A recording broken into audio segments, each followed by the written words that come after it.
안녕하세요, 사랑하는 성도 여러분. 오늘 하루도 하나님의 말씀으로 풍족한 삶을 누리시는 저와 여러분들의 삶이 되시기를 예수님으로 축복합니다. 오늘은 역대하 10장의 말씀을 읽고 묵상하는 날이 되는데요. 그 중에 15절 한 절 말씀 가지고 나라가 분열하다 라는 제목의 말씀으로 여러분들과 은혜의 말씀 나누겠습니다. 먼저 본문 말씀인 역대하 10장 15절 한 절 말씀 제가 봉독하겠습니다.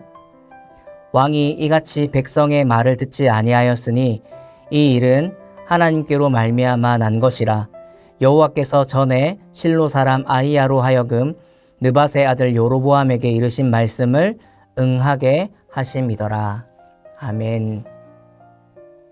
오늘 저와 여러분들이 읽은 역대하 10장의 말씀은 특별히 큰 맥락 안에서 역대하라는 큰 책 안에서 살펴보는 것이 유익합니다.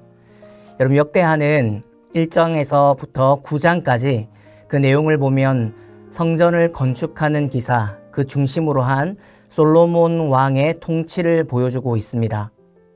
그리고 이어지는 10장부터 마지막 36장까지를 보면 그 솔로몬 왕의 이후인 남북 분열 왕국의 역사를 보여주죠.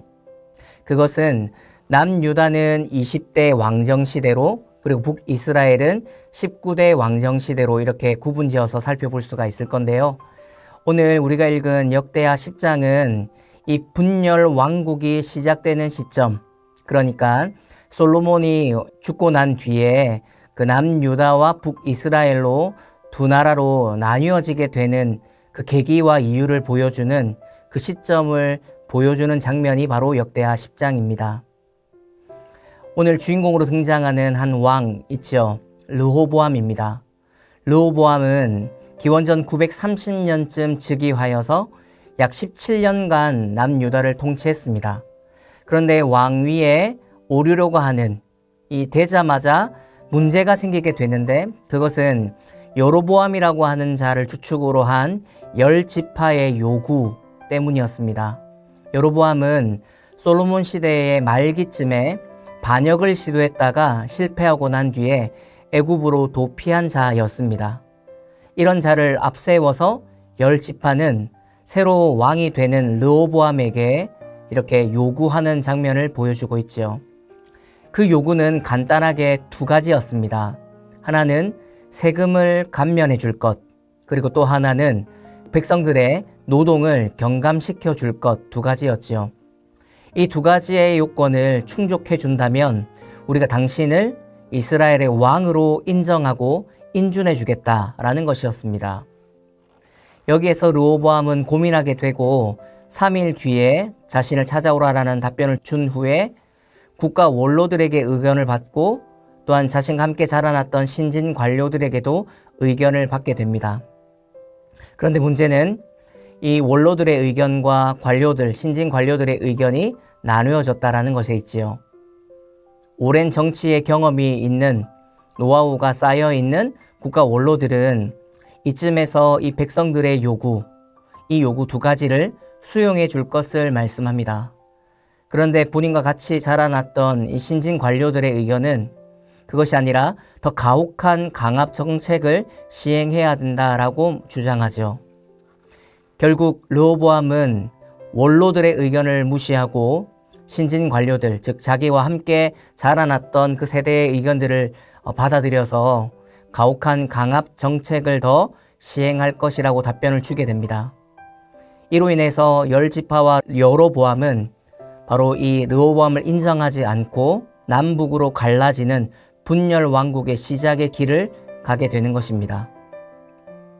사랑하는 성도 여러분, 오늘처럼 이렇게 남과 북이 갈라지는 분열 왕국이 시작되는 이 지점에서 우리가 생각해 볼 때 누구의 잘못으로, 누구의 원인으로 이렇게 되었을까요?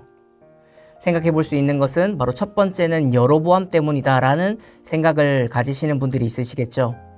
백성들을 등에 업고 솔로몬 때에도 반역을 시도했던 그 자가 이제 힘이 없는 막 왕위를 시작해야 하는 르호보암 앞에 와서 도전함으로써 분열을 야기했다라는 이유 때문입니다. 또한 어느 분들은 르호보암의 잘못이 크다라고 생각할 수 있겠지요.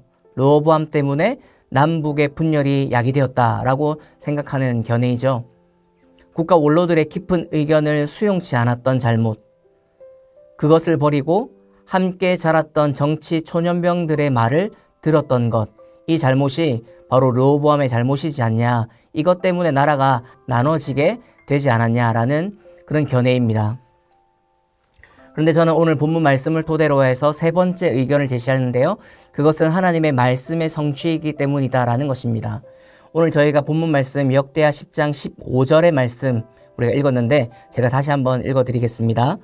왕이 이같이 백성의 말을 듣지 아니하였으니 이 일은 하나님께로 말미암아 난 것이라. 여호와께서 전에 실로 사람 아히야로 하여금 느밧의 아들 여로보암에게 이르신 말씀을 응하게 하심이라. 여러분, 이 말씀 한 구절 안에 보면 여러 가지 의미를 담고 있는데 가장 중요한 것은 이것입니다. 남과 북이 분열되는, 남북 분열 왕국이 시작되는 이 지점은 하나님께서 약속하신 말씀대로의 성취다라고 보는 견해이죠.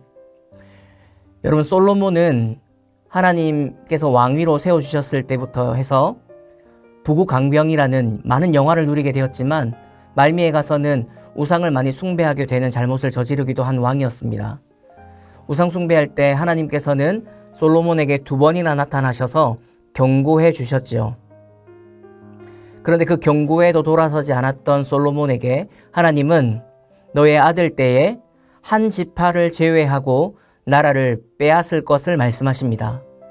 열왕기상 11장 9절에서 13절까지의 말씀을 근거로 보면 이 내용이 적혀져 있습니다.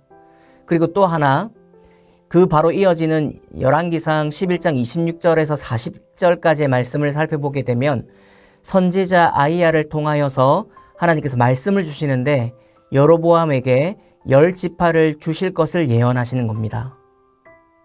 사랑하는 성도 여러분, 오늘 본문의 말씀처럼 이와 같은 것이죠. 너희가 백성의 말을 듣지 아니하면 일어난 이 일이 하나님께로 말미암아 난 것이다라고 평가하는 이 개념, 이 견해가 바로 제가 여러분들께 오늘 말씀드리고자 하는 주제와 핵심입니다. 사랑하는 성도 여러분, 여로보암과 르호보암 때문에 일어난 분열의 왕국 시대가 아니라 하나님의 약속하셨던 솔로몬의 잘못에서 돌이키지 않고 계속해서 우상 숭배하자 하나님께서 이 예언의 말씀으로 이스라엘 백성들에게 주셨던 2가지의 예언, 그 말씀대로의 성취라는 것입니다. 그렇기 때문에 저는 오늘 본문 말씀을 통하여서 남과 북이 분열되는 이 왕국의 시작점에서 저는 우리 하나님 어떤 분이신지를 하나 깨닫게 되는 것인데, 첫 번째는 하나님이 진정한 왕이시다라는 것을 기억하게 됩니다. 하나님께서 나라를 흥왕케도 하시고 소멸케도 하시고 또한 하나 되게도 하시고 나누게도 하신다라는 것을 기억하게 되는 것이죠. 하나님께서 나라를 쥐락펴락하신다라는 것이고 우리와의 삶과 나라의 운명이 하나님 손에 붙들려 있다는 것을 알게 되는 것입니다. 뿐만 아니라 2번째로는 우리 하나님께서 말씀대로 역사하는 분이라는 것을 또한 깨닫게 되는 것이죠. 솔로몬의 죄악 속에서 나라를 분열케도 하시고 여로보암에게 10지파를 주시겠다 했던 그 약속대로 하나님은 그 말씀을 이루어 가시는 그 모습을 오늘 본문 가운데 우리는 볼 수 있는 것입니다. 사랑하는 성도 여러분, 하나님은 오늘도 말씀대로 그 말씀하신 대로 역사하시는 우리의 진정한 왕이 되십니다. 오늘도 이 왕 되신 하나님 앞에 우리가 말씀으로 교훈받고 말씀으로 통치받고 말씀으로 인도함 받는 것이 얼마나 큰 축복인 줄 믿으시기 바랍니다. 하나님 오늘도 말씀대로 역사하실 뿐만 아니라 우리에게 약속해 주셨던 그 약속대로 역사하시는 우리의 진짜 왕이라는 것을 기억하는 저와 성도님들 되시기를 예수님 이름으로 축복합니다. 기도하겠습니다. 사랑하는 하나님, 세상 모든 나라의 주권이 오직 하나님께만 있는 줄 믿습니다. 그렇게 나라가 흥왕하거나 소멸하는 것, 하나 되거나 나눠지는 것 모두 하나님의 손에 붙들려 있음을 확신합니다. 말씀대로 역사하시는 하나님, 아직까지 둘로 나뉘어져 있는 우리 나라의 현실을 아파하며 진정한 왕 되시는 하나님께 기도하는 저희가 되기를 원합니다. 우리를 친히 통치하시고 신실히 다스려 주옵소서. 감사드리며 예수님의 이름으로 기도드립니다. 아멘.